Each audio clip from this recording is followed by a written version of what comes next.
in today's tutorial, I'm going to show you how to disable the automatically reconnect to a nearby Mac or iPad feature on your MacBook. So this should hopefully be a pretty straightforward process, guys. And without further ado, let's go ahead and jump straight into it.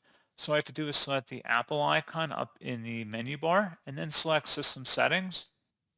On the left panel that appears, you want to select Displays. So go ahead and select that. And then over on the right side, select the Advanced button. Should be an item that says automatically reconnect to any nearby Mac or iPad. Click inside that oval to turn that off and then select done. And that's all you have to do. So pretty straightforward process, guys. And as always, thank you for watching. I do hope that I was able to help you out. And I do look forward to catching you all in the next tutorial. Goodbye.